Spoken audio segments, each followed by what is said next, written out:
what we saw in the first half? You feel like that's one you let slip?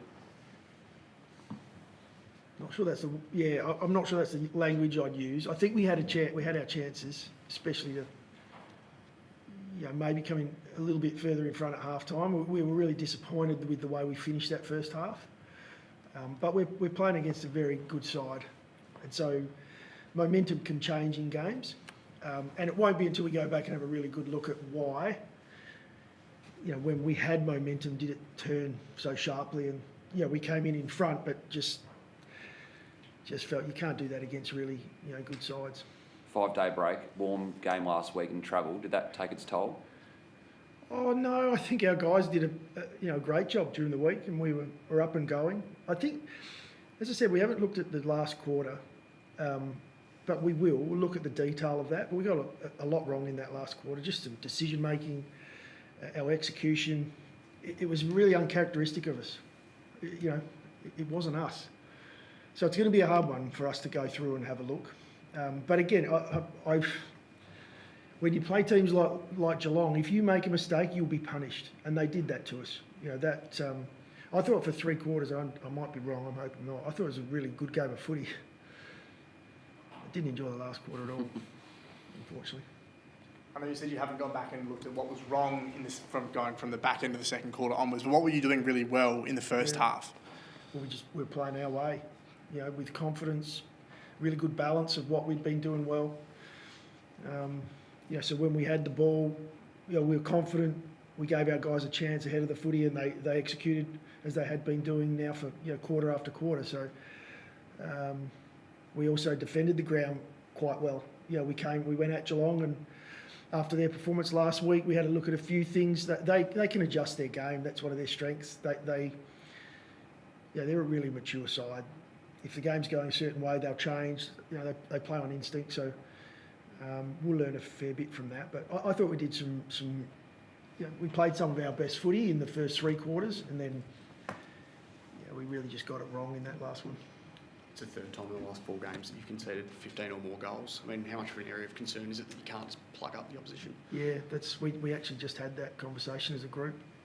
And again, it's a combination of things, unfortunately. Otherwise, we'd just nail it. It's, at the moment, not really keeping the ball in our front half, and so we're spending a bit of time under pressure. And then, there's an execution piece to that as well. When the game's not necessarily going our way or not on our terms, we seem to make more poor decisions and/or execution.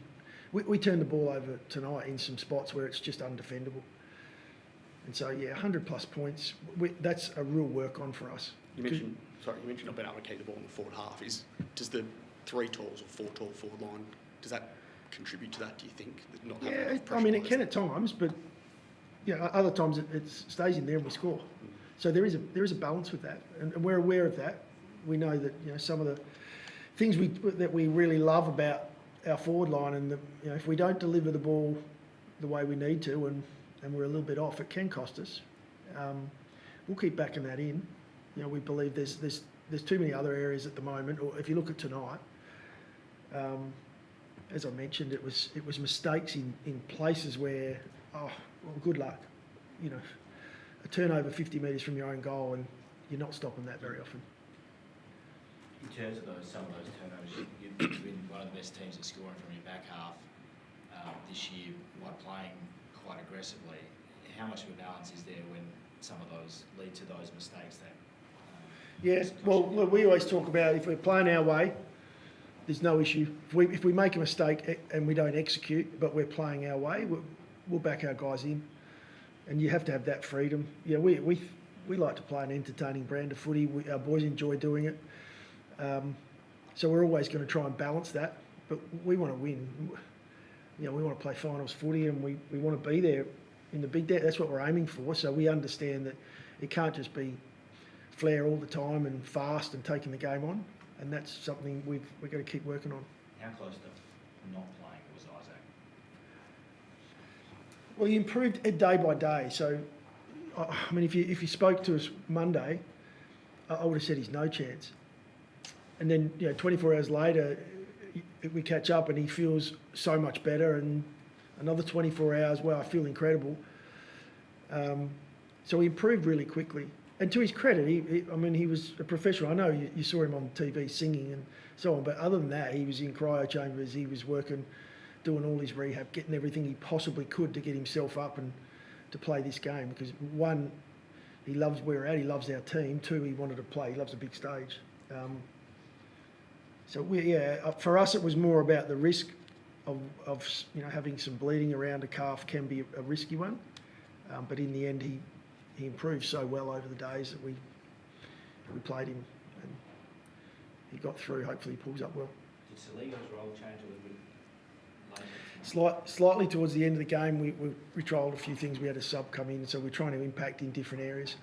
And unfortunately, we did get him stuck out on a wing for a period of time there at the end. We're trying to get that changed, but when you're under pressure and the opposition have got you, we weren't able to get that changed until a bit late.